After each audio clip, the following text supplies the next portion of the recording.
नमस्कृत्य नारायणं नमस्कृत्य नरं चैव नरोत्तमं नरं चैव नरोत्तमं देवीं सरस्वतीं व्यासं देवीं सरस्वतीं व्यासं ततो जयामुदीरये।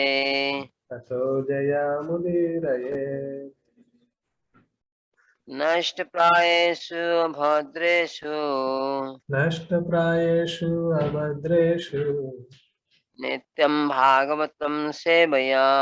नित्यं भागवतं सेवया। भागवते उत्तम श्लोके भागवते उत्तमश्लोके भक्तिर्भवति नैष्टिकी। भक्तिर्भवति नैष्टिकी। श्रीमद्भागवतम सप्तम स्कंद पंचम अध्याय श्लोक नंबर 52 52।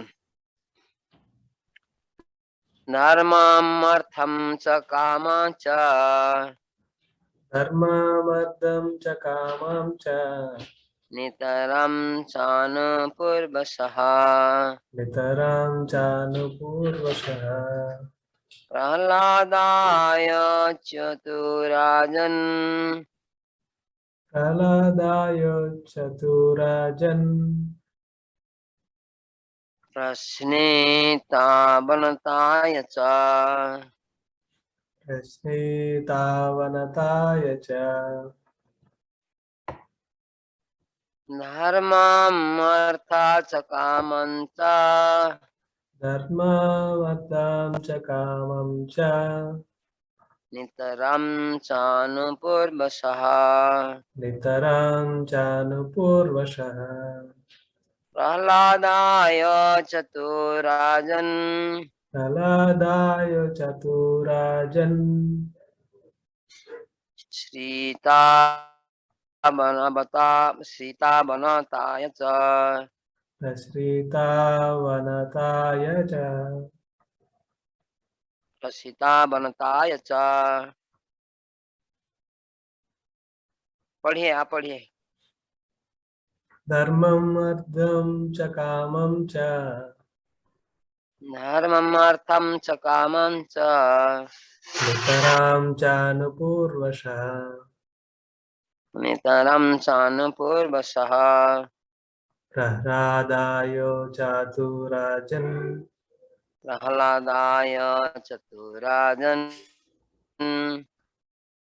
प्रसृतावन्त्य च प्रसीतावनताय च। The word meaning translation purport पढ़िए bro. Hare Krishna. Translation and purport by His Divine Grace A.C. Bhaktivedanta Swami Srila Prabhupada. Srila Prabhupada की जय। जय। Word to word meaning. Dharmam, mundane occupational duty. Ardham, economic development. Cha, and Kamam, sense gratification. Cha, and Nitaram, always. Cha, and Anupurvashaha, according to order or from the beginning to the end. Prahradaya, unto Prahlad Maharaj. Uchatuh, they spoke. Rajan, O king. Prashrita, who was humble. Avanataya, and submissive. Cha, also. Translation. Thereafter, Shanda and Amarka systematically and unceasingly taught Prahlad Maharaj, who was very submissive and humble, about mundane religion, economic development, and sense gratification. Purport. There are 4 processes for human society: Dharma, Artha, Kama, and Moksha, and they culminate in liberation. Human society must follow a process of religion to advance, and on the basis of religion, one should try to develop his economic condition so that he can fulfill his needs for sense gratification according to the religious rules and regulations. then liberation from material bondage will be easier to attain. That is the Vedic process. When one is above the stages of dharma, artha, kama, and moksha, one becomes a devotee. He is then on the platform from which he is guaranteed not to fall again to material existence. Yad gatva na nivartante.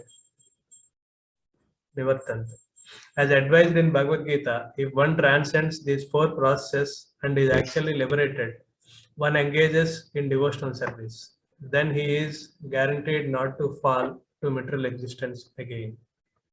Hare Krishna. Hare Krishna.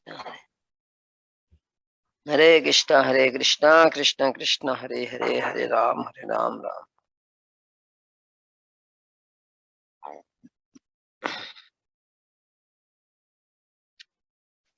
नमो विष्णुपादाय कृष्ण पृष्ठाय भूतले श्रीमती भक्ति स्वरूप दामोदर स्वामी नामिने नमः सद्भक्तमणाय मणिपुर उद्भवाय च प्रभुपादनस्वाणी प्रचारं निरतायते नमः विष्णुपादाय कृष्ण पृष्ठाय भूतले श्रीमती भक्ति वेदांत स्वामिने नामिने नमस्ते सरस्वती देवी गौरवाणी प्रचारिणे निर्विशेष शून्यवादी पश्चात देशतारिणे जय श्री कृष्ण चैतन्य प्रभु नित्यानंद श्री अद्वैत गदाधर शिवासादि गौर भक्त वृंद हरे कृष्ण कृष्ण कृष्ण हरे हरे हरे राम राम राम हरे हरे हरे कृष्ण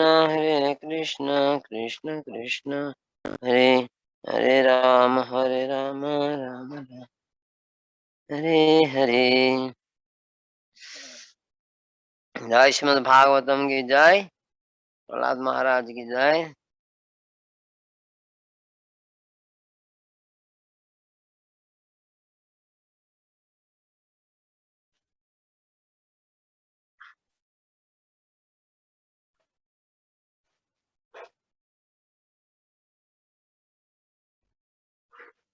तो इधर वर्णन किए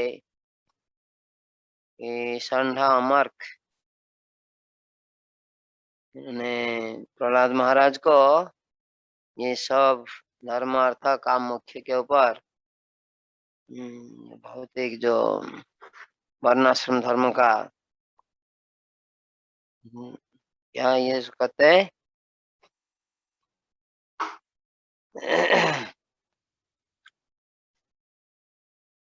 चतुर्वर्ग फल। तो ये जो शिक्षा है वास्तविक अंतिम शिक्षा मोक्ष की ओर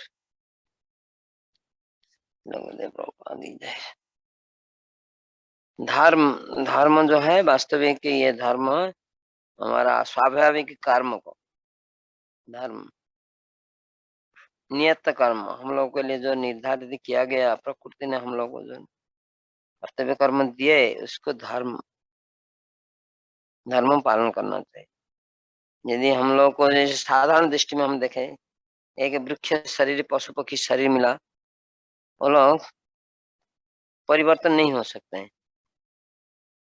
मनुष्य शरीर थोड़ा उन्नत है तो वो परिवर्तन कर सकता है, लेकिन मनुष्य के लिए भी वैसा ही निर्धारित किया गया शरीर के हिसाब से कर्म, इसको नियत कर्म व धर्म कहते हैं, स्वधर्म।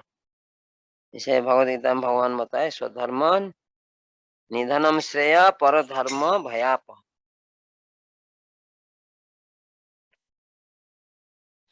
श्रेयान स्वधर्म विगुण इसे वर्णन की ये धर्म है। स्वधर्म मतलब हमारा स्वाभाविक, ये धर्म को जब हम लोग भगवान के सेवा में लगाएंगे तो अति सहज हम लोग के लिए भगवान को संतुष्ट करना। स्वधर्म विगुण पर धर्म स्वनिष्ठिता। हम लोग को सोच रहे दूसरों का धर्म का माध्यम से भगवान को संतुष्ट करना बहुत सहज है, ऐसा दिखाई दे रहे, लेकिन हर दिग में तकलीफ है। हमारा धर्म में चाहे दोष युक्त होने पर भी हमारा धर्म को भगवत सेवा में व्यवहार करना चाहिए। इसको अर्जुन का माध्यम से हम लोग को ये शिक्षा मिलना। जैसे एक वृक्ष एक पंछी जैसे उड़ नहीं सकता है, पानी के अंदर रह नहीं सकता है, मछली जैसा।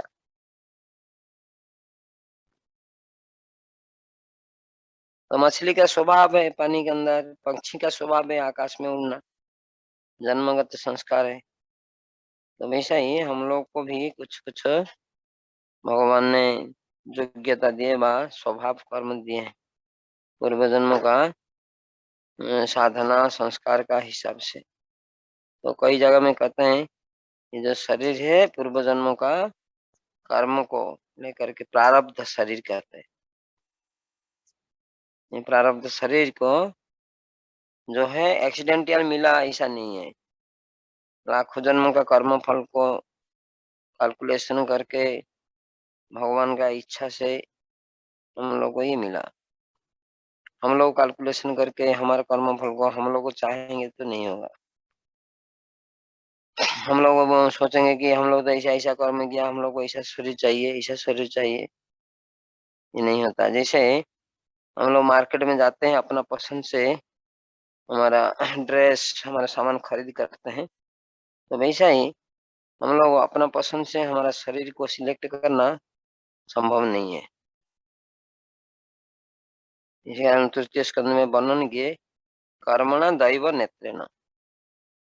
हम लोग कर्म कर सकते हैं, लेकिन उसका हिसाब निकास दैव व भगवान परम नियंता भगवान करेंगे। तो ये हुआ हमारा स्वधर्म, हमारा जो शरीर मिला हम लोग को, वो हिसाब से हम लोग कर्म करना होगा।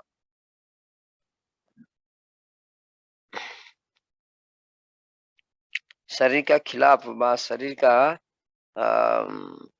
विपरीत ढंग से हम लोग कर्म कर नहीं सकते हैं। कर्म करेंगे तो समय ही बहुत चला जाएगा। जैसे किसी को अम, गीत व नाच करना नहीं आता है, उसको यदि बोलेगा मैं नाच करूंगा, नाच सीखूंगा भगवान का सामने कीर्तन करने को, नाच करने को, तो उसका जीवन ही चला जाएगा और उसका स्वभाव नहीं है, कई समय लगेगा। लेकिन उसका जो स्वभाव है, टैलेंटेड स्वभाव है, उसको यदि हम भगवान का सेवा में लगा दिया तो अति सहज है।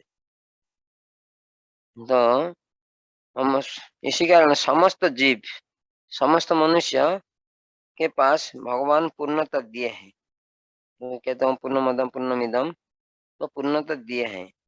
पूर्णता कब होगा? जब हम भगवान का सेवा में लगा दिए, ये परिपूर्णता हो जाएगा। जैसे अंधे हो, लंगड़े हो, वो लोग भी भगवान को संतुष्ट कर सकते हैं।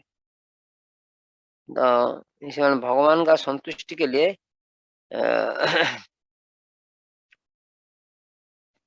संतुष्टि के लिए सिर्फ ये आध्यात्मिक योग्यता व मीडिएटर ही मीडिएटर ही योग्यता है। हमारा ये भौतिक योग्यता कुछ काम का नहीं है।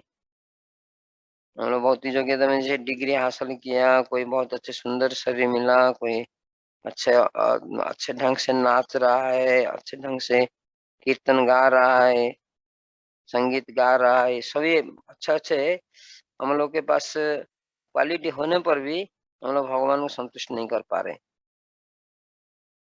लेकिन जब मीडिएटर का अनुगत हम स्वीकार करते हैं, तो हमारा वही स्वभाव, टैलेंटेड स्वभाव भगवान का आनंद का कारण बन जाता है, भगवान को अति सहज से संतुष्ट कर सकता है, कर पा रहा है।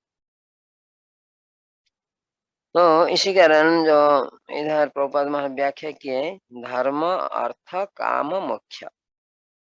धर्म जो है स्वाभाविक कर्म, स्वाभाविक कर्म बहुत आवश्यक है। इसको कृष्ण का सेवा में व्यवहार करना धर्म। और अर्थ जो है धन कमाना। इसके बाद कामना अपना अपना इच्छा को पूर्ण कर सकते हैं। इन परम इच्छा जो है हरितोषण, जन्म लाभ परम पुंस अंते नारायण स्मृति समसिद्धि हरितोषण, ये जन्म का ये लाभ है, तो उसको कहते हैं मोक्ष। यदि हम लोग अपना स्वाभाविक कर्म बहुत अच्छे से किया, धन कमाया और बहुत अच्छा से काम व अपना इच्छा को पूर्ण करने को पूरा किया, लेकिन अंतिम लक्ष्य जो सर्वश्रेष्ठ लक्ष्य है, अल्टीमेट गोल, यह है हरितोषण, ये नहीं तो हमारा जन्म विफल हो गया। ये हम कहते हैं लाभ नोहिला किछु घोटिला जुंजाल, इसको कहते हैं श्रम एव ही केवलम, परिश्रम ही सार हो। तो ये सब से हमारा जो स्वाभाविक कर्म को भगवान का सेवा में हमारा लगाने की कोशिश करना चाहिए। अर्जुन अर्जुन ने भगवान को बोले, मैं क्षत्रिय होने के कारण मेरा स्वाभाविक कर्म जो है बहुत दोष युक्त है। कैसे दोष युक्त है ना? क्षत्रियों का धर्म है कि अपना बाप भी यदि कोई गलत काम करे तो उनको भी दंड दे सकता है। इसी कारण क्षेत्र कहते हैं, क्षति पहुंचाने वाला, सबको क्षति दे, सबको दंड दे सकता है। तो उन्होंने देखे कि उनका पितामह, उनका गुरु, ये सभी दोष कर्म किए हैं। जैसे प्रभुपाद महाराज वर्णन कर रहे, द्रोणाचार्य ने अपना पुत्र अश्वत्थामा का सुख को केंद्र करके इतना लालायित हो गए, ये उनका दोष है। गुरु मतलब सर्वसाधारण का है। गुरु गुरु आचार्य जो है व्यक्तिगत नहीं है, अपना परिवार का नहीं है। वैष्णव जो है सर्वसाधारण का है, विश्व का मंगल कारक है। वो यदि सीमित भाव में रह जाएगा, उनका परिवार सदस्य के अंदर ही रह जाएंगे, तो ये उनका दोष है। लेकिन एक गृहस्थ अपना परिवार, अपना बच्चा, अपना पत्नी, उसका औलों का सुख को केंद्र करके रहेगा, तो उनके लिए दोष नहीं है।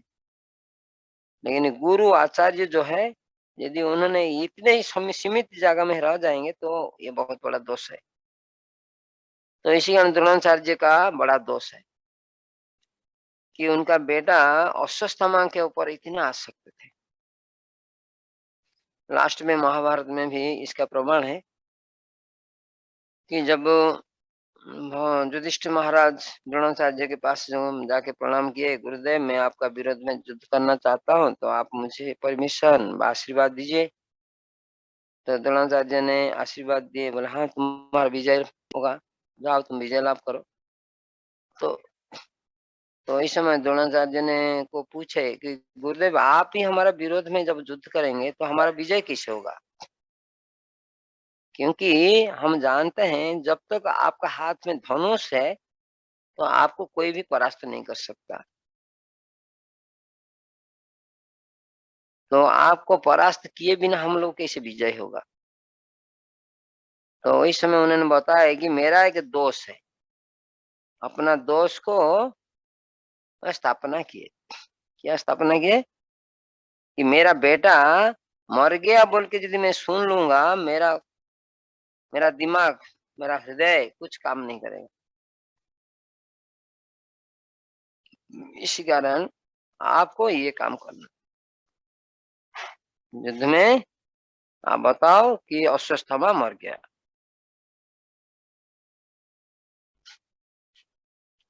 तो इतने में मैं युद्ध से धनुष छोड़ दूंगा, इसके बाद मुझे कोई भी परास्त कर सकता है।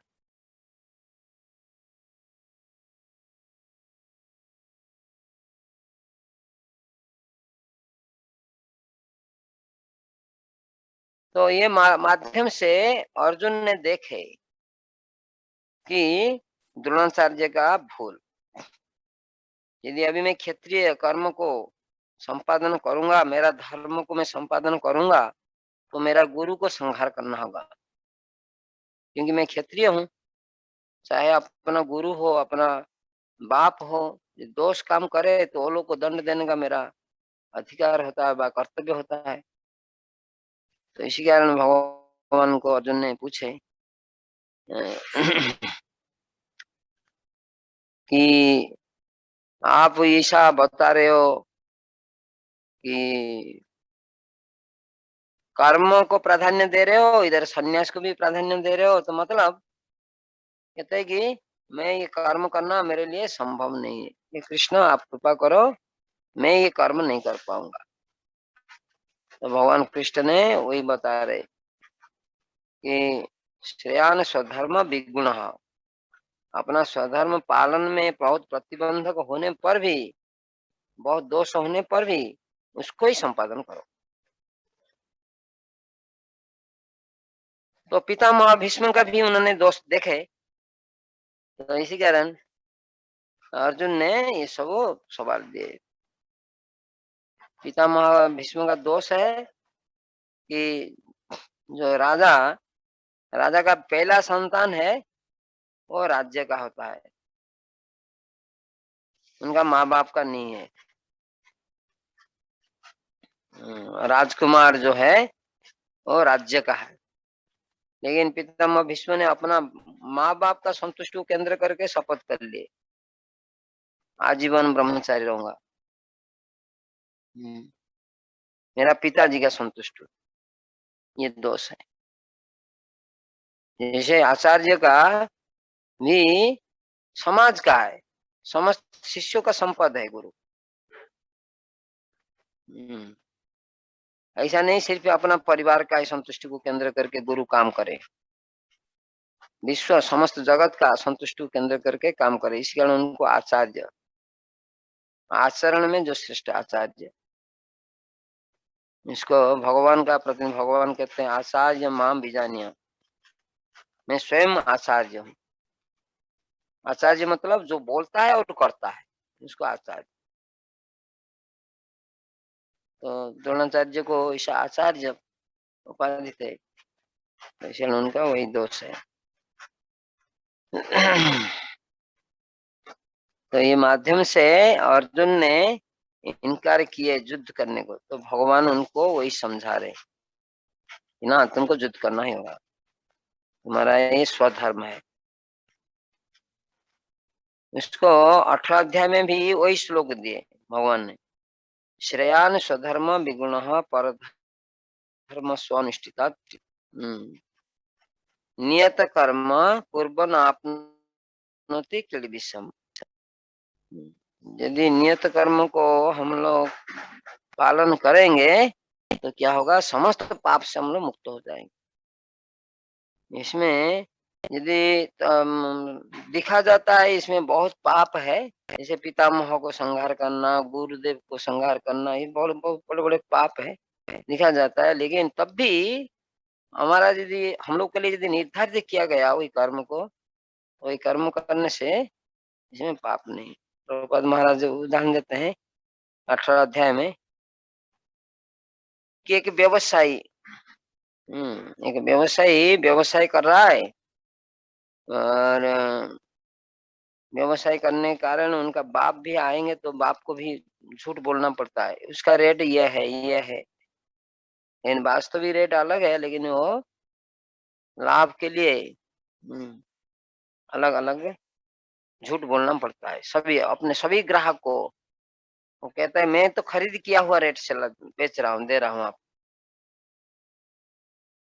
मैं तो सिर्फ क्या दिन का बिताना है, मुझे और क्या प्रॉफिट चाहिए, मैं तो सिर्फ सेवक हूँ आप लोगों का, ये बहुत कुछ बोल देते।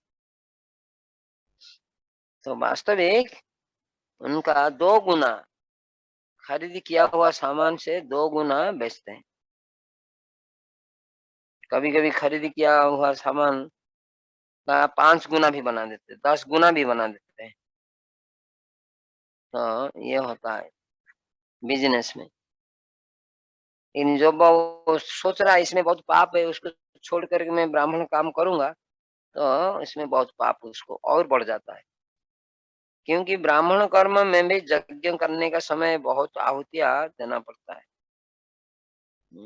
तो उनका स्वाभाविक कर्म नहीं है और उसमें टैलेंटेड भी नहीं है वही कर्म में, यज्ञ कर्म में। जब वो यज्ञ कर्म करने को जाएंगे तो क्या होगा, भगवान ने एक में अधिकार दिया नहीं, दूसरे में उनका कैसे यज्ञ में आहुतियां देना, कैसे जीव विवाह अनाज ये सभी में जीवन शक्ति है,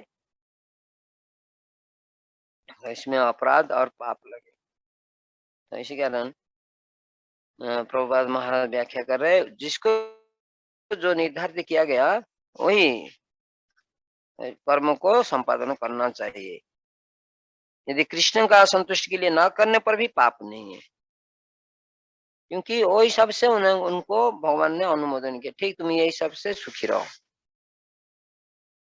लेकिन जब भगवान कृष्ण के लिए हम लोग कर लिया तो हम लोग का उद्धार हो जाएंगे। जैसे वर्णन करते हैं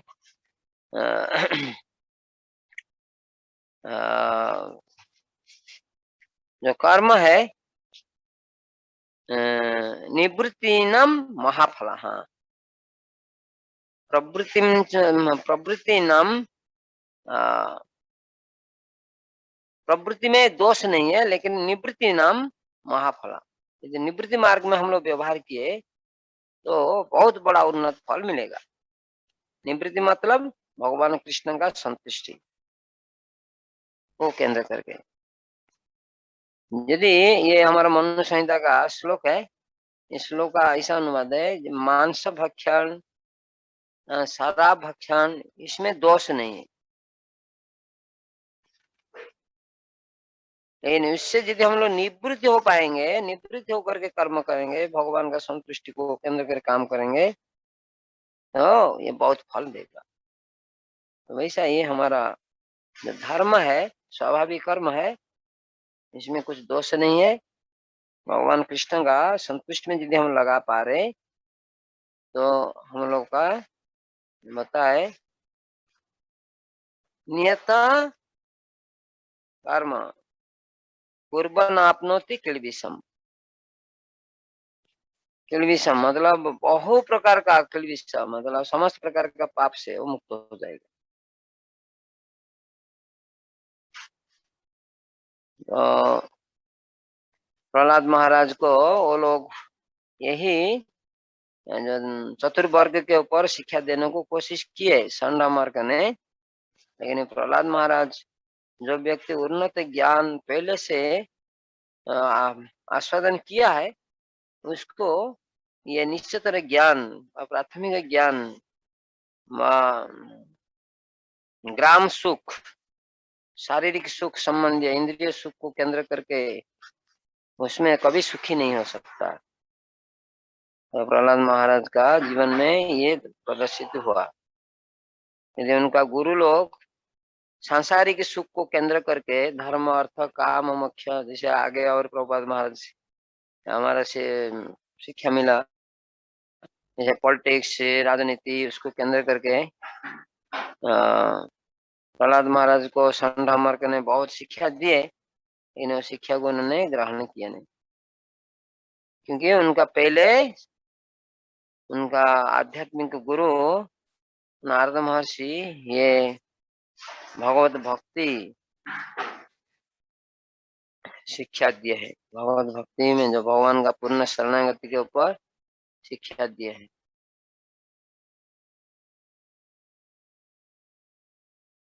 तो हमारा प्रभुपाद महाराज भी उदाहरण देते हैं कि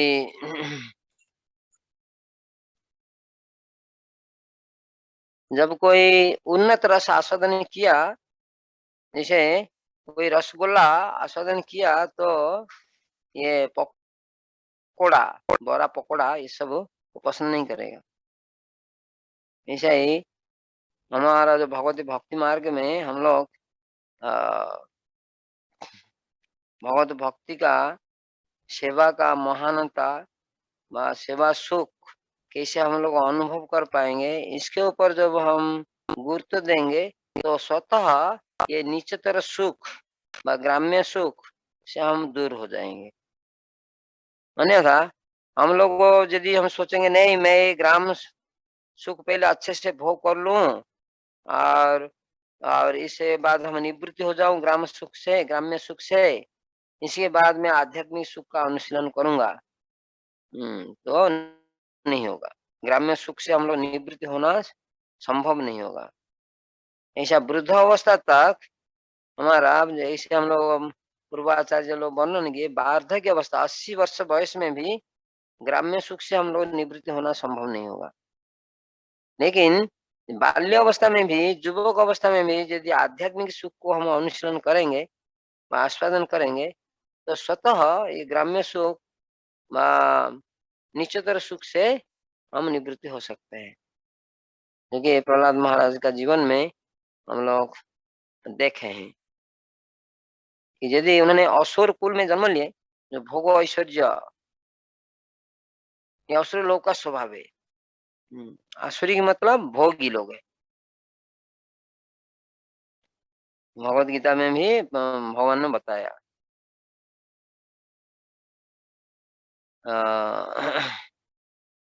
मोघासा मोह कर्मण मोह ज्ञान विचेत राक्षसम आसुरी चैव। राक्षस और आसुरी, ये स्वभाव के कारण हम लोगों को मोहित हो जाते हैं, मोघासा, भ्रमित हो जाते हैं। तो इसमें आसुरी स्वभाव मतलब भोग विलास, राक्षस स्वभाव मतलब संचय मनोवृत्ति।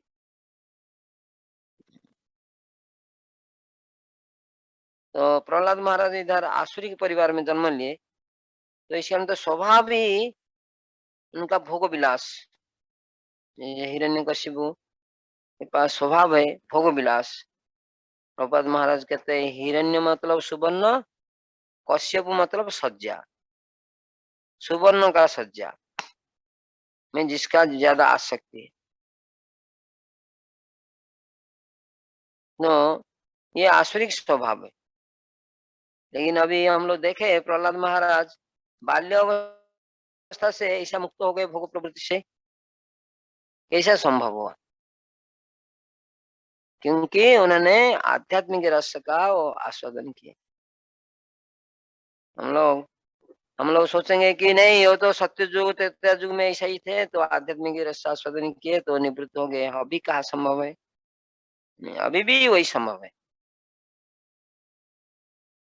कोई कितने आसुरी के स्वभाव संपन्न होने पर भी यदि ऐसा व्यक्ति को हम आध्यात्मिक रस, आध्यात्मिक सेवा में सेवा का रस हम सुजोग मिलेगा, तो क्या होता है, हम लोग भी इसमें मुक्त हो जाते हैं। जैसे अमेरिका, इंग्लैंड, फ्रांस, ये लोग सब मांस मांस शराब ही जीवन था।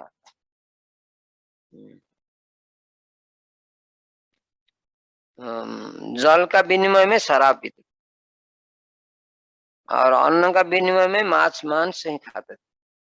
80% नॉन वेज करते हैं।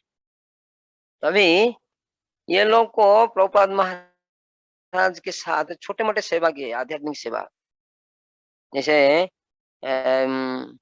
पम्पलेट, लिप लेटर, एडवर्टाइज पेपर, ये सब लेकर के पहले पहले प्रभुपाद ये सब डिस्ट्रीब्यूशन किए।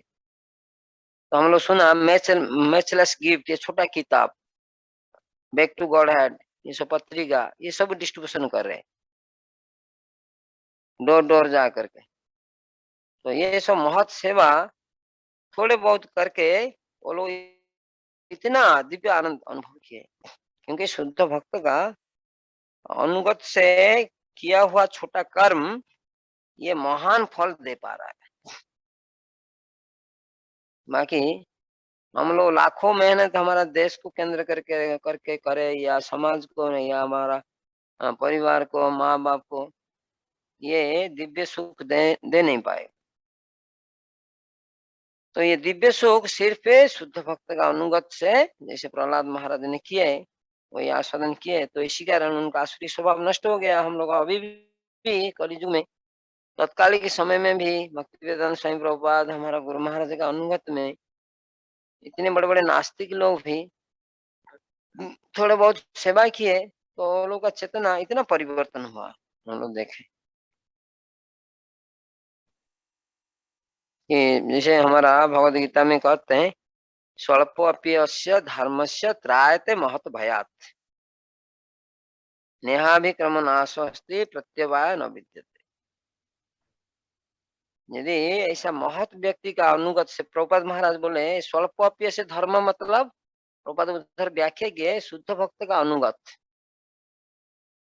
अनुगत में थोड़े बहुत, जैसे 4 रेगुलेटिव, प्रभुपाद और आगे थोड़ा वर्णन किए, 4 रेगुलेटिव प्रिंसिपल यदि फॉलो किया तो ये अल्प है। धर्म कार्य अल्प थोड़ा किया हूँ, ऐसे 4 रेगुलेटिव प्रिंसिपल फॉलो करके यदि हम ऐसा शुद्ध भक्त को, शुद्ध भक्त का इच्छा केंद्र करके थोड़ा बहुत हमें समय दिया, सेवा किया, तो ये बहुत कुछ बड़ा लाभदायक होगा, लाभदायक हो रहा है। तो ये सूत्र हिसाब से हम लोग हमारा मनुष्य जीवन को व्यवहार करना होगा। मनुष्य जन्म हम लोग मिल गया। जैसे चैतन्य चरितामृत में वर्णन करते हैं, दुर्लभ मनुष्य जन्म लभिया संसारे, कृष्ण न भजिल दुख कहवा का। भजिवा अर्थ खाली हरे कृष्ण ये तो है, इसके साथ साथ कृष्ण को केंद्र करके सेवा, भज धातु भज भजन, कृष्ण को केंद्र करके सेवा भी करना होगा।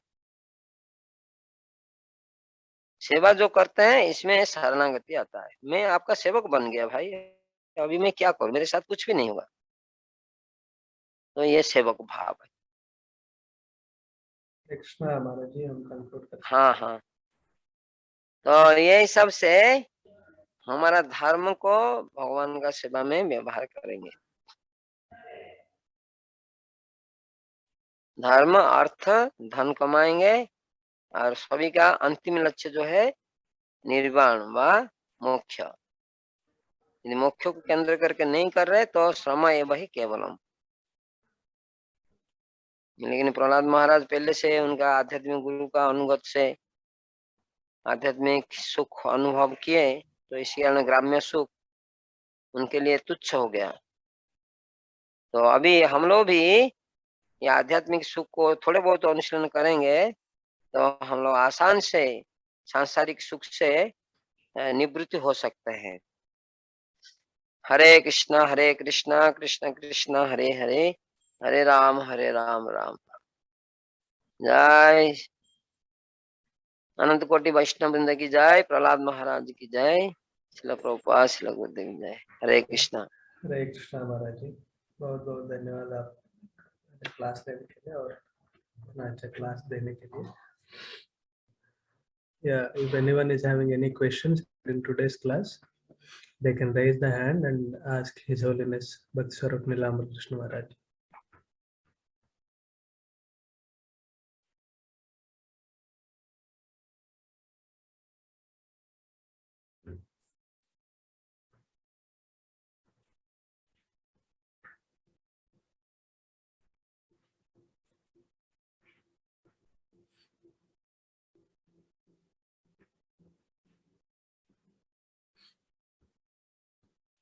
Radha Govind Project, please. दंडवत महाराज। प्रणाम प्रभु जी, प्रणाम। महाराज मेरा प्रश्न यह है कि आज के समय में कलयुग में व्यक्ति का स्वधर्म क्या है? जैसे गीता में लिखा हुआ है कि व्यक्ति को अपना स्वधर्म करना चाहिए, भले ही उस स्वधर्म मतलब पूरी तरह अच्छे से नहीं कर विघ्न पा रहा, तो व्यक्ति का स्वधर्म बताइए थोड़ा सा। जय जगन्नाथ, जय श्रील प्रभुपाद की जय। प्रभुपाद महाराज बताए, ये संसार में कोई भी जन्म लिया हो, ये इसका 4 वर्ण 4 आश्रम का परे नहीं है कोई भी। ब्राह्मण, वैश्य, क्षत्रिय, शूद्र, ये 4 भाग के। ब्राह्मण जो है शिक्षा लाभ करता है और दूसरे को शिक्षा दे रहा है। ये हिसाब से हम लोग सिलेक्टेड होना चाहिए। ये भगवान भगवत गीता में बताए, चतुर्वर्ण मया सृष्ट गुण कर्म विभाग से। 4 वर्ण भगवान ने सृष्टि किया है। तो इसी के अनुसार वर्ण 4 आश्रम के परे कुछ नहीं है। लेकिन हम लोग सोचते हैं, हम लोग ब्राह्मण कई संज्ञा दे देते हैं। कैस्ट का कई प्रकार का कैस्ट, 1000 प्रकार का कैस्ट हो गया। कैस्ट का हिसाब से अलग अलग ऐसा सोचते हैं। नहीं नहीं, ये सब नहीं है।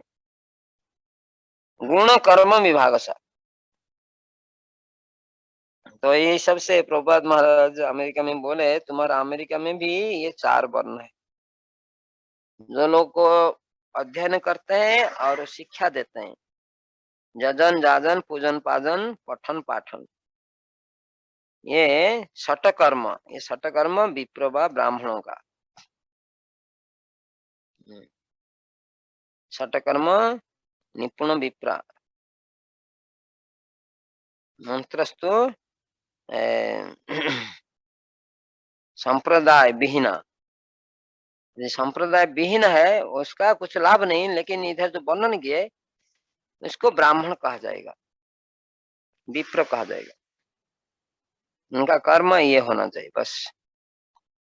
तो बोले आपका देश में भी ये ब्राह्मण लोग तो है, जैसे स्कूल कॉलेज यूनिवर्सिटी में है, सभी पढ़ाते हैं और पढ़ते हैं।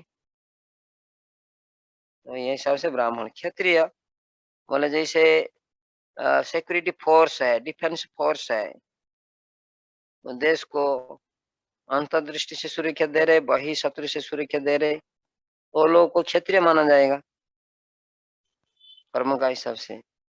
वैश्य जो है बिजनेस कर रहे हैं, कृषि कर्म कर रहे, गो पालन कर रहे, ये से हमारा धर्म होता है। ये हिसाब से हमारा कर्तव्य कर्म को हम लोग समझना होगा।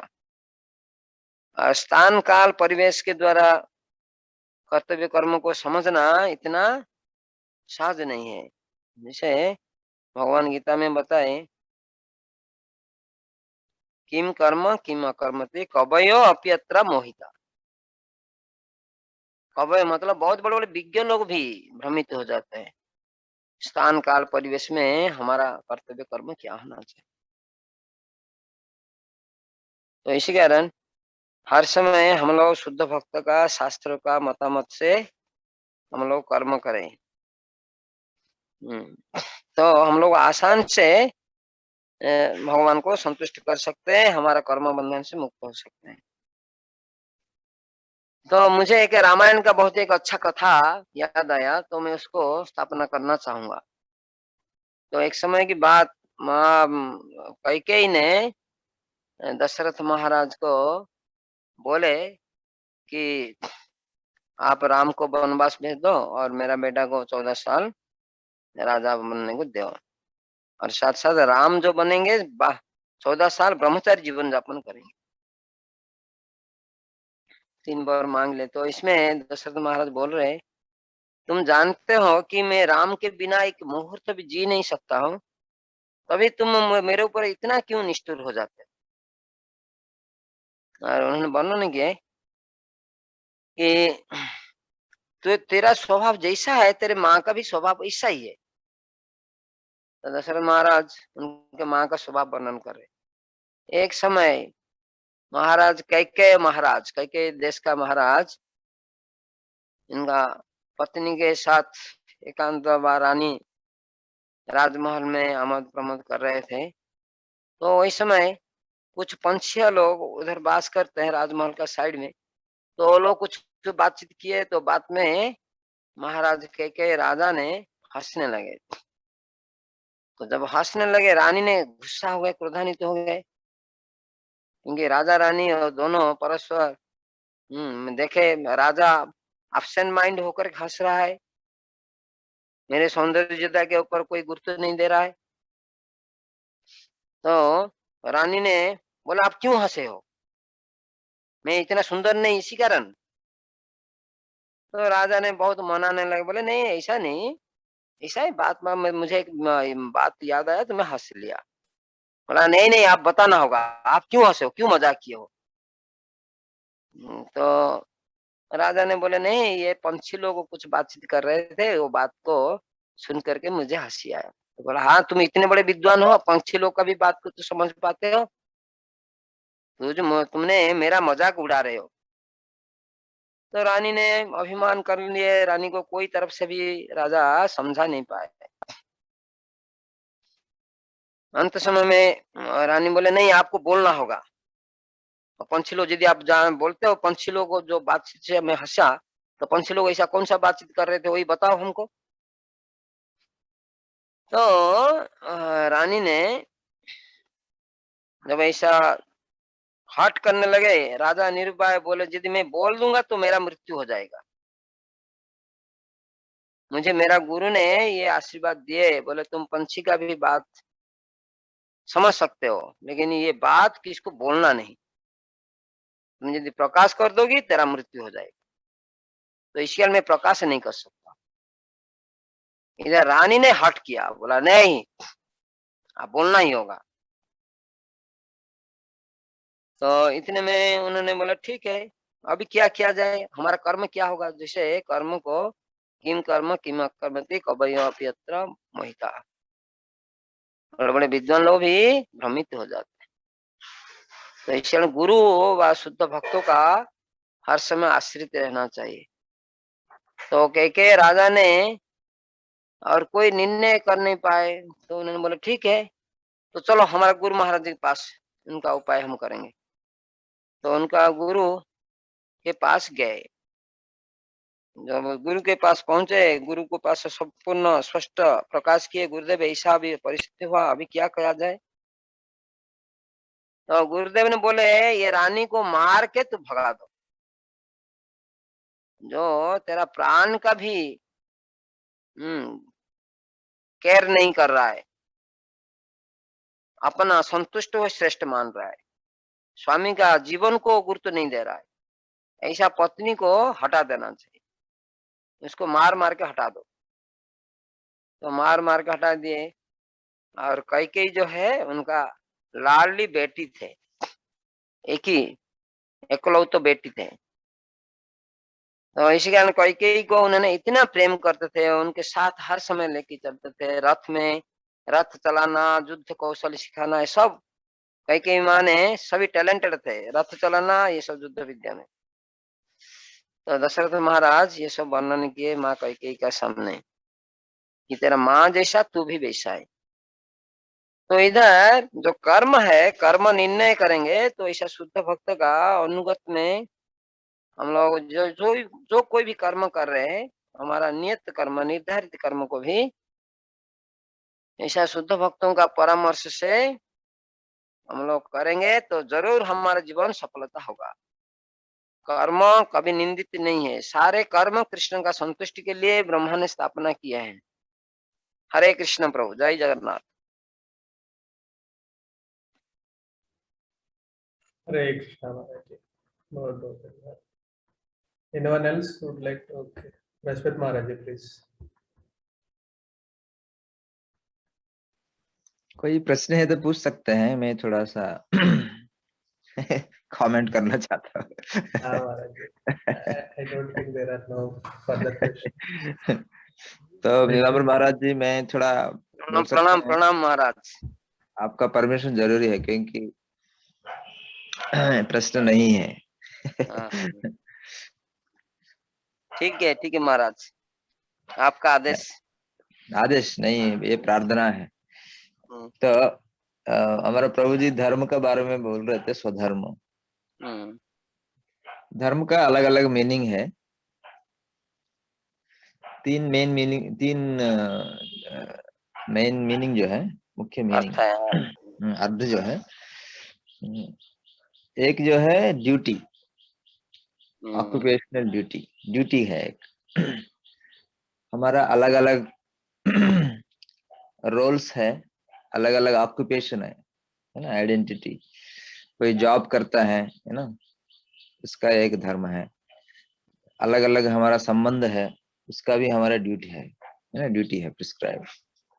जैसे एक परिवार को पालन पोषण करना, ये भी हमारा एक धर्म है, ये ड्यूटी है। हाँ, बहुत अच्छा। ड्यूटी, हाँ, मतलब हर संबंध में एक ड्यूटी होता हम्म, है ना। पिताजी है, एक ड्यूटी है, भाई है, एक ड्यूटी है, दोस्त है, एक ड्यूटी है ना। तो ऐसे ड्यूटी है, occupational duty as well as other duties. एक मीनिंग हो गया। दूसरा मीनिंग है स्वभाव। कोई चीज का स्वभाव को भी धर्म बोलते हैं। जैसे फायर का धर्म क्या है, लाइट और हीट, ये इसका धर्म है। इसका स्वभाव है लाइट। तीसरा जो है, तीसरा धर्म जो है, कोई मॉरल, जो चीज सही है, मतलब सही गलत होता है ना, उसमें सही जो होता है उसको भी धर्म बोलते हैं। क्या सही है, क्या जस्टिस जैसे होता है, तो ये मॉरल, जस्टिस और रिलीजियस। तो हाँ। ये श्लोका में जो है धर्मार्थ काम मोक्ष, जब धर्मार्थ काम मोक्ष का बात आती है तो वहां पे धर्म का क्या मीनिंग है इन तीनों में।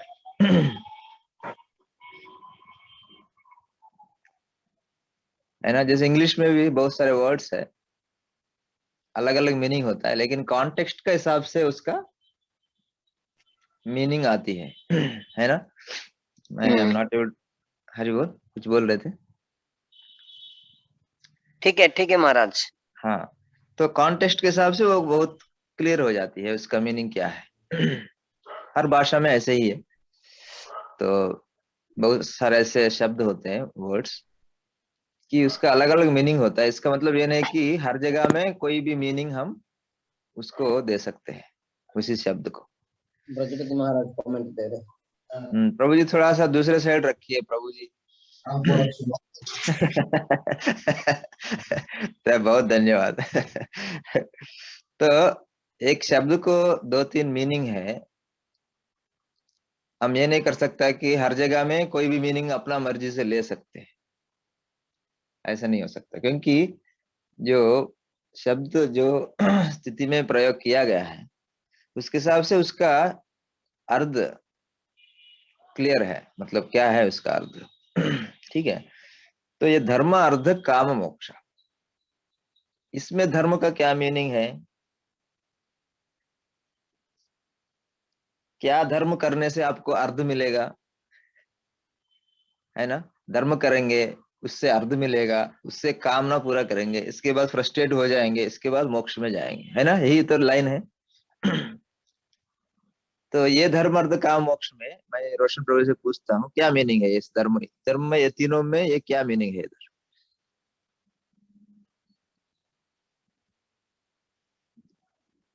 रोशन प्रभु जी थोड़ा सा अनम्यूट कर सकते हैं।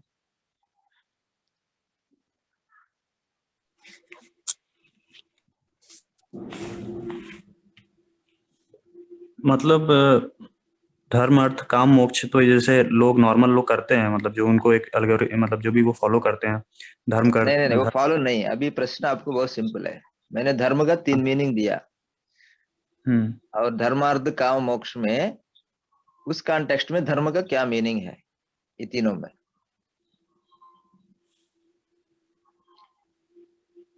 पहले तीन मीनिंग याद है, क्या बोला है। पहले में तो वो बोल रहे थे कि एक तो स्वभाव है व्यक्ति का, वो भी हाँ, एक, स्वभाव है। हाँ इसके स्वभाव है, बाद उसके बाद एक ऑक्यूपेशनल ड्यूटी ड्यूटी है, है। ड्यूटी हाँ है। हाँ तीसरा जो है मोरल, मोरल थिंग्स हाँ और जस्टिस थिंग्स। हाँ तो हाँ इन तीनों में धर्म अर्थ काम मोक्ष, हाँ। इस कॉन्टेक्स्ट में धर्म का क्या मीनिंग है।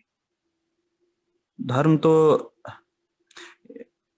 मोरल, मोरालिटी करने से आपको मनी मिलेगा, मोरालिटी करने से ऐसा। मनी तो नहीं मिलेगा। हाँ, तो मतलब क्या करने से मिलेगा।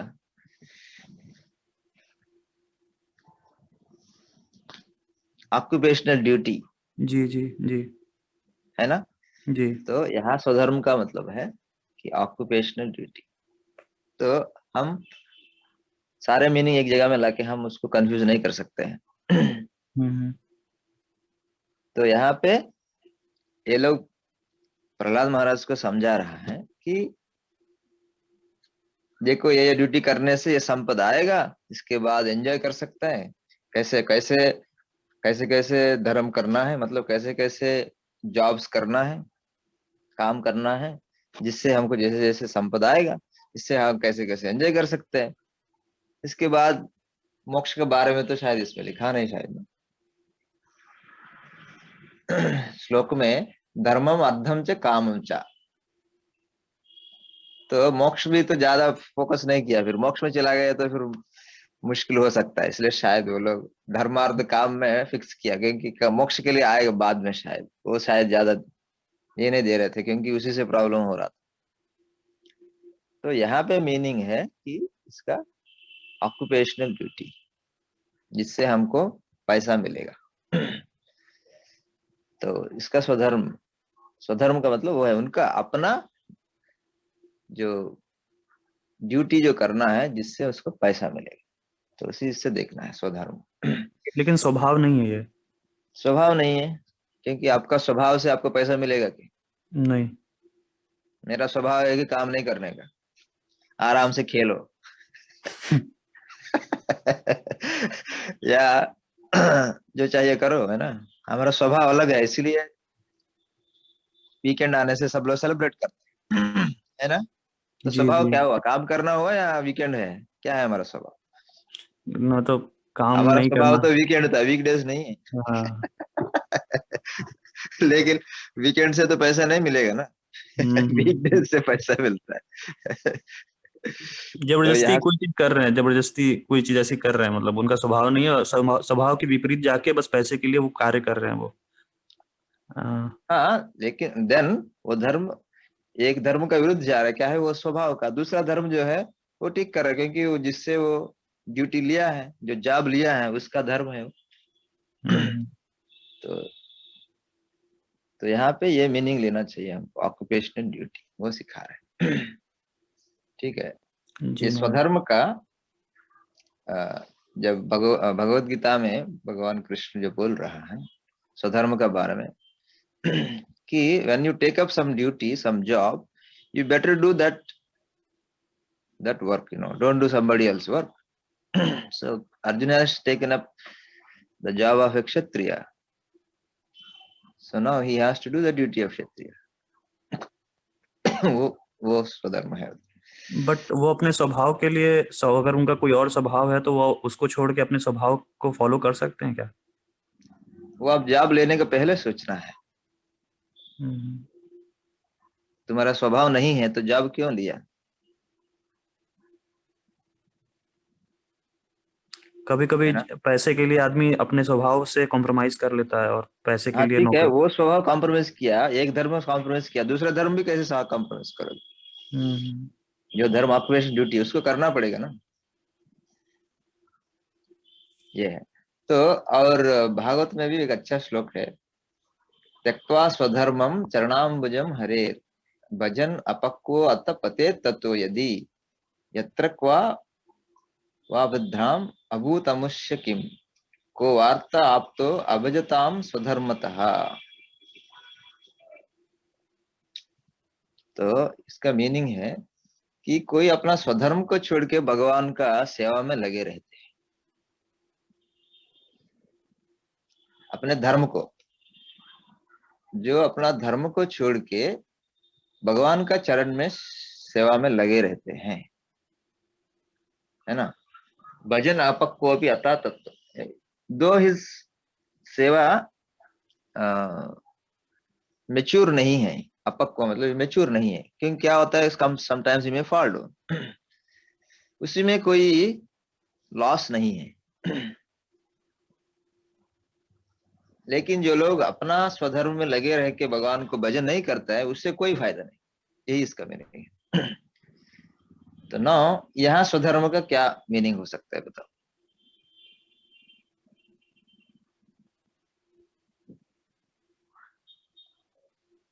रोशन प्रभु जी। जी महाराज। तो एक्सरसाइज कर रहे हैं हम अभी। या यहाँ स्वधर्म क्या हो सकता है? स्वधर्म तो है कि जैसे कि हमारा भगवान का सेवा जो है वही फाइनल, वही चीज मेन है। मतलब कि हम अपना कार्य कर रहे हैं लेकिन भगवान की सेवा नहीं कर रहे हैं तो फिर कोई फायदा नहीं है। तो हमें अल्टीमेटली हमारा स्वधर्म जो है तो तो यहाँ भगवान स्वधर्म का क्या मीनिंग है? ये तीनों में तीन मीनिंग जो दिया धर्म का, यहाँ स्वधर्म का क्या मीनिंग है? स्वधर्म का मीनिंग यही है कि भगवान की सेवा करना। नहीं नहीं नहीं, तीन हाँ मीनिंग जो मैंने दिया था, जी जी। ऑक्युपेशनल ड्यूटी, स्वभाव, मोरालिटी, हम्म। इन तीनों में यहाँ स्वधर्म, त्यक्त्वा स्वधर्म, यहाँ क्या मीनिंग है?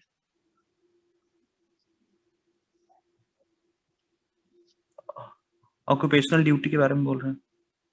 तब तो मतलब कि यहाँ पे ऑक्युपेशनल ड्यूटी भी हो सकता है, स्वभाव भी हो सकता है। मेरा स्वभाव जो है भक्ति में, या मेरा स्वभाव जो है कुछ और है, समझ में आया? जी। फॉर एग्जाम्पल, मेरा स्वभाव है शादी करना, लेकिन भगवान का सेवा के लिए मैंने छोड़ दिया, इससे क्या है, कभी गड़बड़ हो सकता है ना। तो लेकिन वो आदमी बेटर है जहाँ ध्यान पर्सन गोइंग, स्वभाव, वो स्वभाव फॉलो कर रहे हैं, somebody is going against the स्वभाव, सो ये भी मीनिंग आएगा इधर। समझ में, ये दोनों मीनिंग भी आता है। और लेकिन तीसरा स्वभाव जो छोड़। है मॉरल और रिलीजियस, वो भी आता है इधर, तीनों अप्लाई कर सकते हैं इधर। मोरालिटी है कि जो नॉर्मल सोशल मोरालिटी के हिसाब से मोरल है, जो माँ बाप आपको फायदा किया उसको टेक केयर करना, लेकिन कोई उसको छोड़ के भगवान को समर्पण कर रहा है, और वो समर्पण करने के बाद भी वो कुछ आगे पीछे हो जाता है, तो there is no loss. But लेकिन कोई उसी में लगे रहते हैं और भगवान का भजन नहीं करता है, उससे कोई फायदा नहीं। यहाँ पे ये तीन मीनिंग यहाँ आ सकते हैं। तो हरे कृष्णा, बहुत धन्यवाद, और बहुत क्षमा कीजिए अगर कुछ आगे पीछे हो गया था। और भी हाथ उठा है तो महाराज बहुत अच्छे, महाराज हरे कृष्ण, धन्यवाद। नीलाम्बर महाराज जी, आपका हाथ उठा है?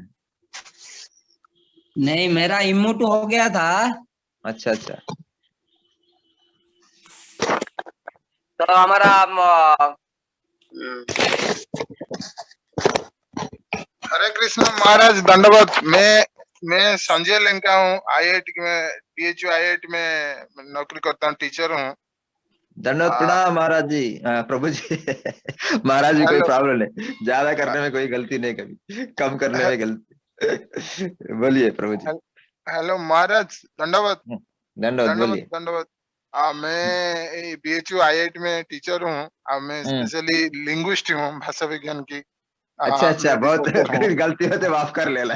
नहीं महाराज, आपका बात मेरे को, मैं महाराज का पास बैठा था, वो आपका बात सुन रहा था, मीनिंग बार में मीनिंग, आप जो पावर ऑफ मीनिंग बार में बताए, ये हमको बहुत अच्छा लगा, इसलिए मैं महाराज को बताया कि मैं एक बात बताऊंगा महाराज को।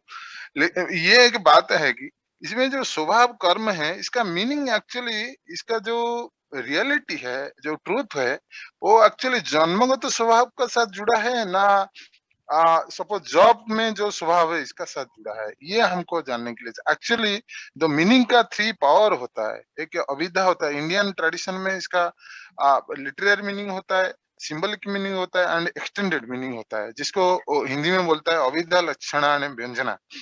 लेकिन यहाँ पे जो बात हो रहा है, आप जो बता रहे हैं ना, इसमें जन्मगत स्वभाव होता है, और एक सपोज हम जन्मगत में क्षत्रिय हूँ, ठीक है, और मैं नौकरी कर रहा हूँ किसी टेररिस्ट ऑर्गेनाइजेशन में, नौकरी कर रहा हूँ, ठीक है। तो पता है, टेररिस्ट ऑर्गेनाइजेशन में नौकरी कर रहा हूँ तो रोज लोग को मारने को पड़ेगा, और मैं बमिंग करने को पड़ेगा, ये करेगा, ये तो नौकरी का स्वभाव है। एक दूसरा चीज है, मैं स्वभाव में क्षत्रिय हूँ, तो मेरा काम है दूसरों को रक्षा करना है, और लालन पालन करना है, और सारी दुनिया को ठीक ठाक कराना है, रूल से रखना है। तो यहाँ पे स्वभाव एक बार में, कभी जो क्षत्रियो, इसका स्वभाव नहीं है कि अननेसेसरी लोग को मार देना, वो बमिंग कर मार देना, दूसरे को खतरा में डालना, ये नहीं है। तो यहाँ पे हमको थोड़ा कॉन्ट्रडिक्शन लग रहा है, ये थोड़ा क्लियर कराइए, थोड़ा सा क्लैरिफिकेशन है, हमको क्लैरिटी चाहिए। जो स्वभाव, इसको स्वभाव कर्म जो है, बनारस में महाराज एक बार हम लोग एक सेमिनार किए थे, एक क्वेश्चन में पूछा था, बनारस में एक पंडित जी बोले ना, वो स्वभाव कर्म से ऑटोमेटिक मुक्ति आता है। मुक्ति हम्म, के लिए कोई इफर्ट नहीं चाहिए। जैसे दूध और चावल और चीनी डाल देने से आग से लगाने से वो खीर हो जाता है। मुक्ति ऐसा ही ऑटोमेटिक स्वभाव कर्म से मुक्ति हो जाता है। लेकिन ये स्वभाव कर्म को अभी तक हम समझा नहीं ठीक से, जरा बताइए कुछ। हरे कृष्णा। तो हरे नीलांबर महाराज जी, आप बताएंगे या हमको बोलना है?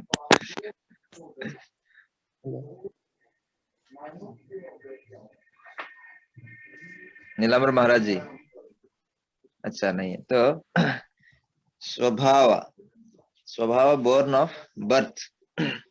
सो स्वभाव भगवान categorizes into 4 गुण कर्म विभाग है। तो गॉड है। प्रभु जी थोड़ा सा धीरे बात कर सकते हैं उधर?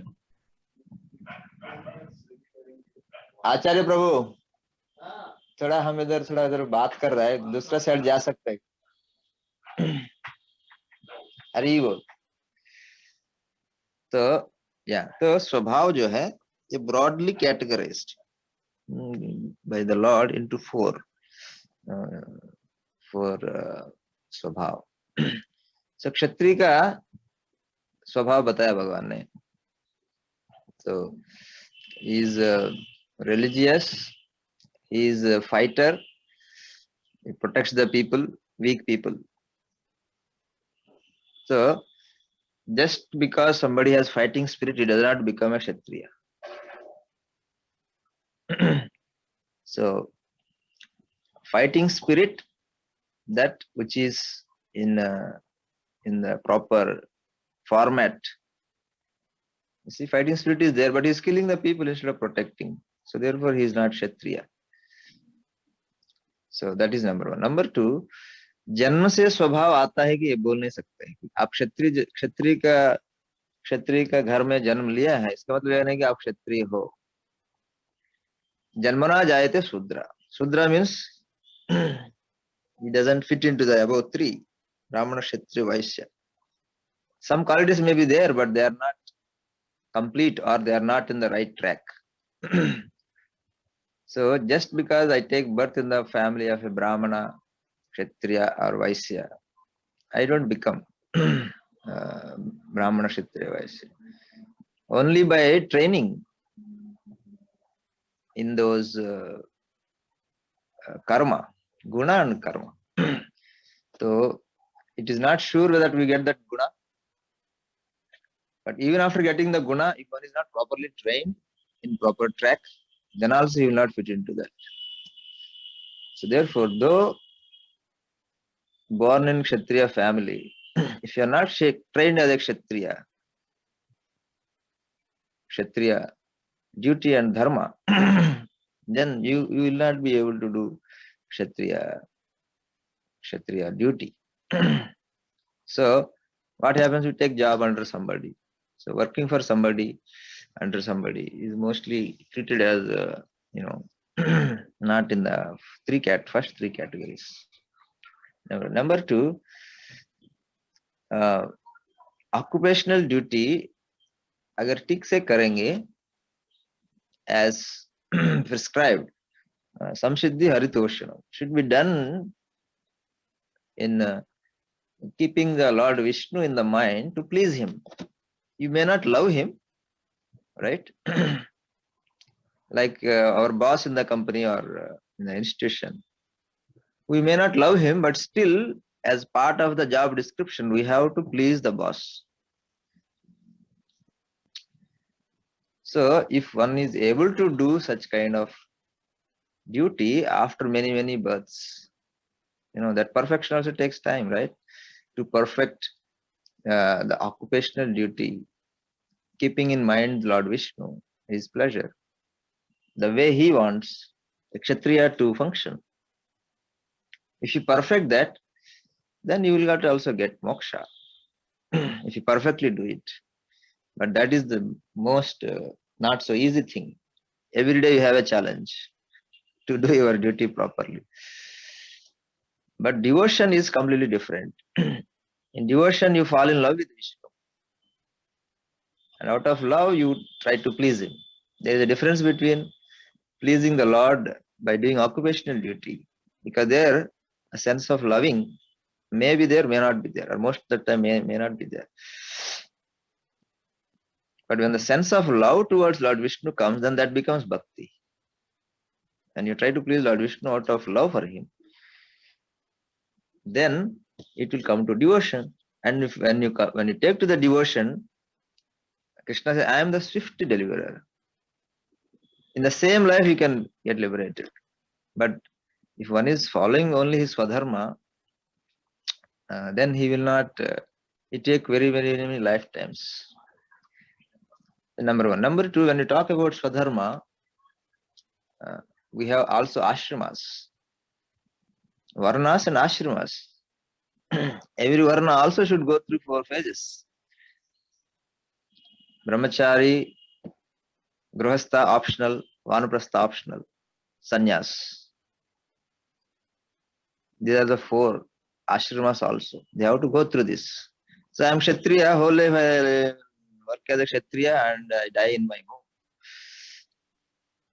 No, that is not the system. Then you are also not following the dharma of human life.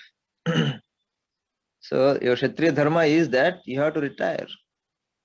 Kshatriya dharma and take Vanaprastha and Sannyas and search for moksha also. Not simply doing the occupational duty whole life is not also proper dharma. One has to follow the ashramas also. So when you are in the Grihastha ashrama, that is when you do the Kshatriya dharma. Before that you do training of Kshatriya dharma. That is the time you have to follow proper Kshatriya dharma. And then you retire and then take go to forest or to holy dham, retire in there, and then also take sannyas if possible. And then in sannyas also there are so many ways. Somebody takes sannyas in devotion, somebody takes sannyas just to get out of the material world. So if they follow that also, they will get moksha soon. But just sticking to the varna duty, it doesn't bring moksha very soon. It will take a lot of time to perfect that. But bhakti is like a lift. Bhakti will immediately, you become spiritual immediately. By following the occupational duty, to become spiritual, it will take a lot of time to perfect that dharma. So therefore, Bhagavad Gita, Lord Krishna is emphasizing on devotional service. Become a devotee. Become a devotee. Even among the different spiritual paths, Krishna explains how devotee get the merits of all paths very easily, very quickly. Given our lifetime in Kali Yuga, very short. One should, wherever one is, one should immediately embrace bhakti. That is like fast tracking moksha or become immortal. But goal is not moksha also. Dharma, artha, kama, moksha. That is general path one has to follow. But even the moksha is not the real goal of life. The real goal of life is to develop loving attitude towards the Supreme Personality of Godhead, our spiritual father. If you don't fulfill that, all our other loving attitude, they all will be, we will fail in all those loving affairs, in all relationships. Because we are at first place, we are not committed to loving reciprocation. That first starts with the Lord, who is our spiritual father and who arranged everything for us. If you don't love him, you cannot continue very long because of polluted consciousness in loving relationship with anybody. So if one wants to be really happy in life, one has to start loving the Supreme Personality of Godhead. That is the conclusion of Gita and the beginning of Bhagavatam. Hare Krishna. Dandavat Pranam Prabhu. Hare Krishna. Hare Krishna Maharaj. Thank you.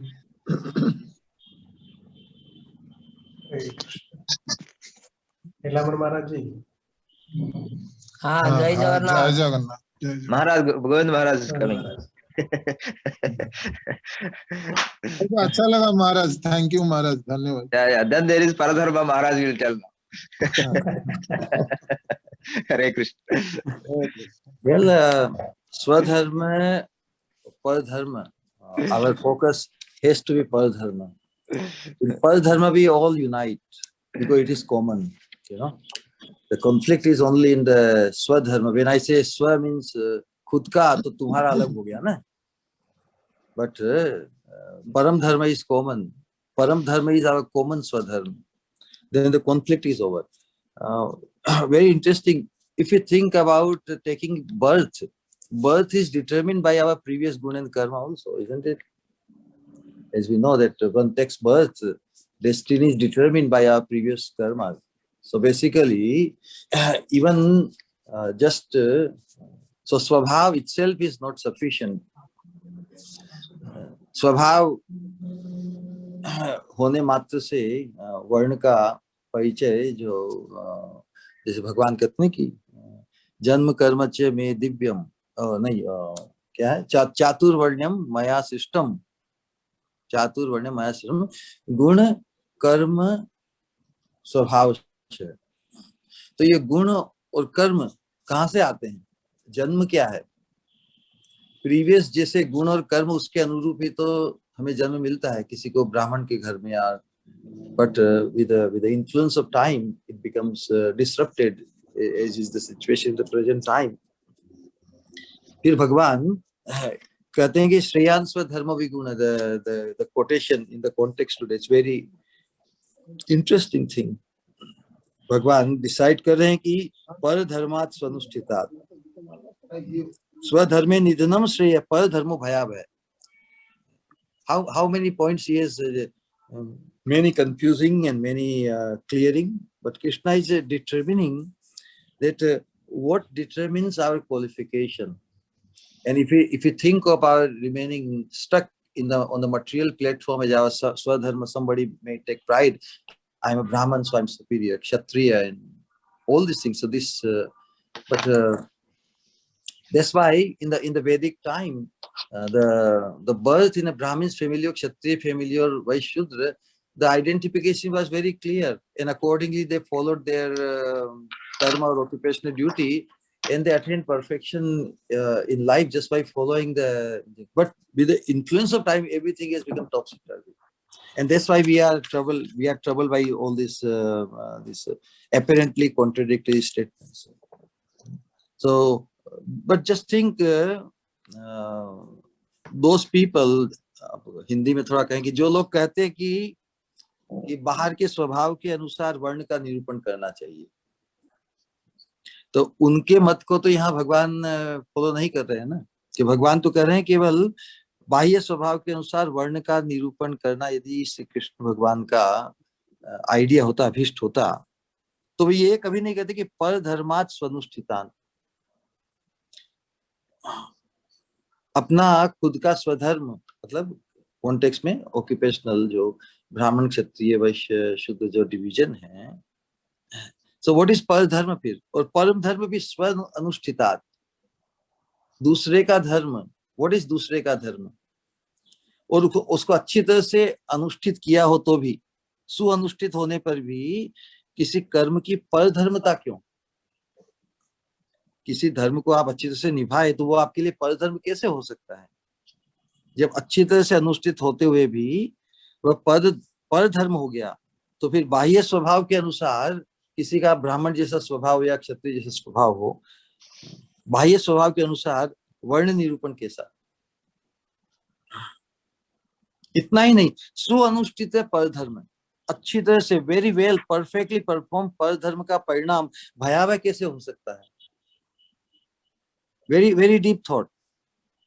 तो इससे ये सिद्ध होता है कि स्वधर्म की जो व्यवस्था है बाह्य स्वभाव के आधार पर या कर्म करने की योग्यता मात्र पर नहीं बताई जाती, इसका आधार जन्म ही है.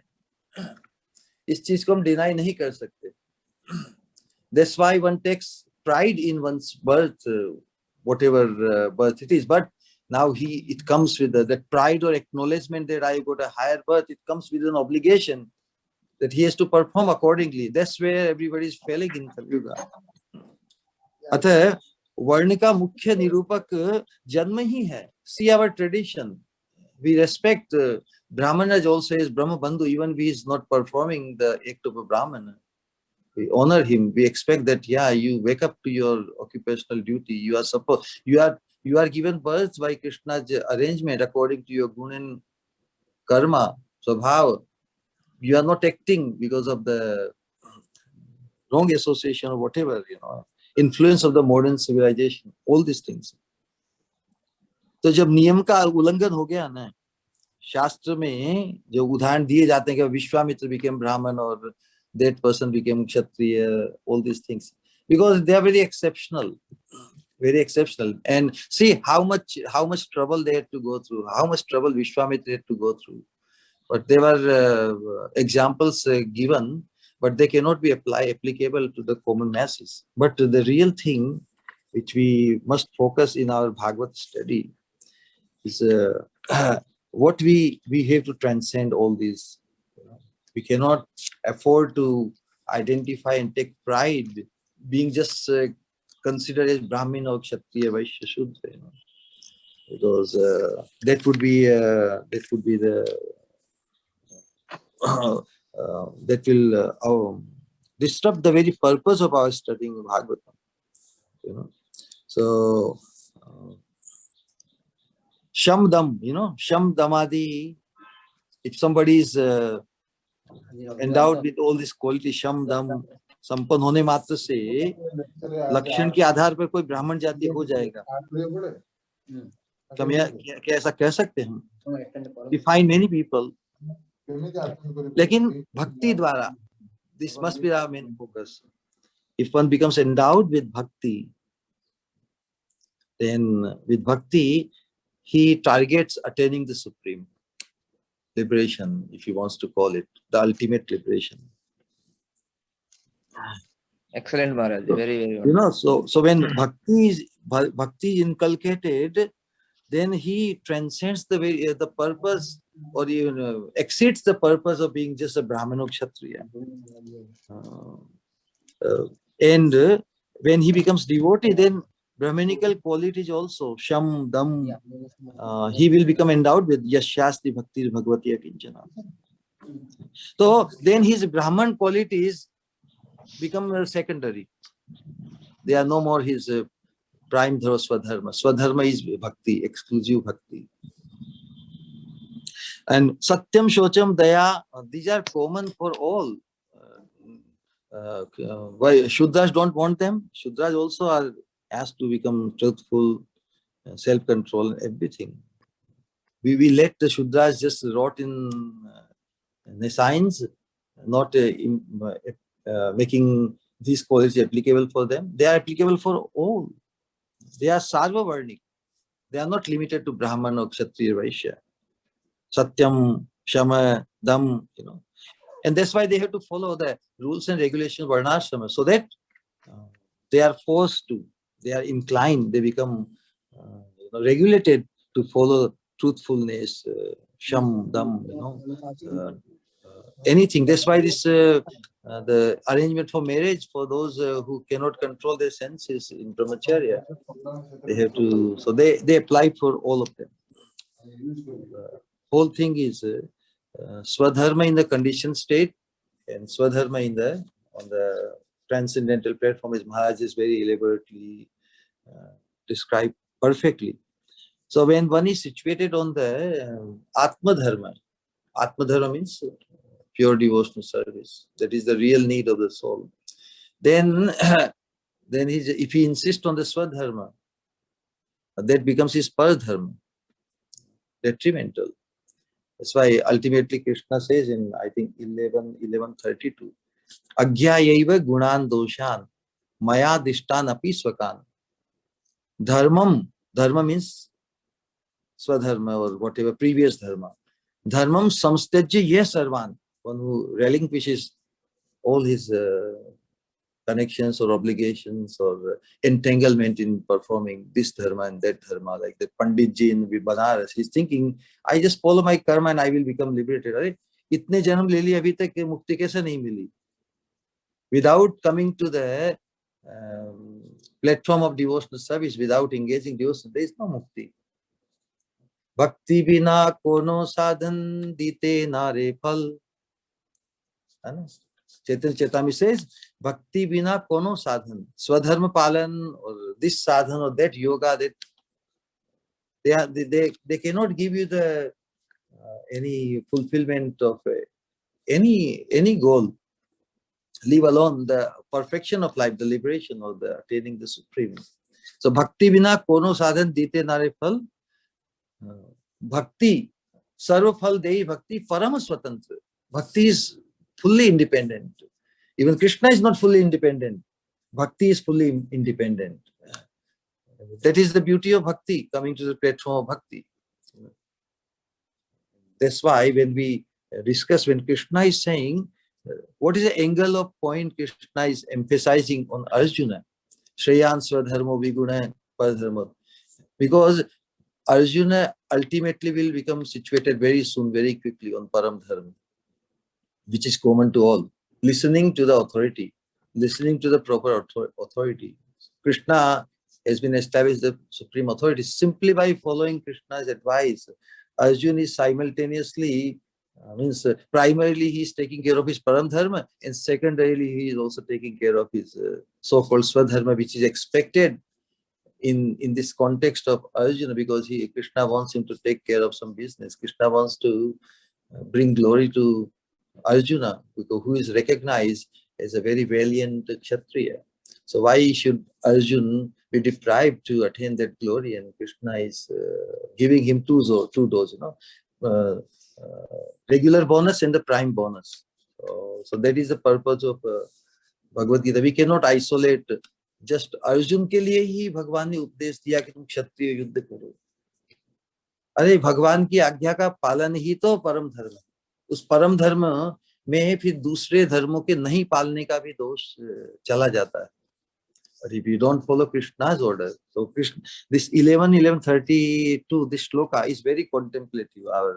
The Prabhuji who asked the question, Radha Govind, भगवान कह रहे हैं कि अज्ञाय एवं गुणान दोषान, सभी कर्म और ड्यूटीज में धर्म में कुछ न कुछ तो दोष है. इसीलिए भगवान कह रहे स्वधर्मात् परधर्मात् स्वनुष्ठितम श्रेयान स्वधर्मो. दिस कंपैरेटिव दोष गुण दोष सब में है, सब धर्म में है. ब्राह्मण कर्म में भी दोष है. क्षत्रिय, बिकॉज 1840 कृष्णा सेज न तदस्ति पृथिव्याम वा दिवि देवेषु वा पुनः सत्वम प्रकृति जैर गुण मुक्ति. प्रकृति से उत्पन्न जितने भी उत्पाद धर्म है वो सब त्रिगुणात्मक, उसमें कुछ न कुछ दोष तो ही है. But we have to transcend the three guna, even सत्व गुणा. How we will do? Only by coming to the platform of bhakti. So without bhakti, everything remains in confusion and nobody can attain the perfection of one's human potential, because we are stuck since eternity within the three modes, going sometime towards sattva gun, favoring mode of patience, or sometimes become so inclined to mode of ignorance. We must transcend. So when Krishna is insisting on Arjuna that from any angle you'll be better off simply follow my instructions, and when Arjuna understood, in one shot he took care of both his so-called swadharma on the worldly platform and paradharma on the spiritual platform. That is the perfection of life for all of us. If we become authorized by our spiritual master even to perform what duties we perform in this world and how we go, then we are primarily performing our param dharma, which is our primary swadharma or atma dharma, and secondarily we take care of our because our existence comprises our gross body, trigunatmak body, antakaran, man, buddhi, chitta, ahankar, also the soul proper. So when the soul proper need is fully taken care of, then others will also be taken care of. Because if we violate or neglect the primary purpose of our human existence, then what worth is taking care of the bodily dharma? Because they will not take us beyond this death and again subject us to take birth again. So we are stuck here as ever. So that's why Krishna says, follow my instruction. That alone will do for all of us also. Hare Krishna. Hare Krishna. बहुत बहुत धन्यवाद। मिला जय जगन्नाथ। हम conclude करेंगे। हाँ हाँ। हाँ महाराज।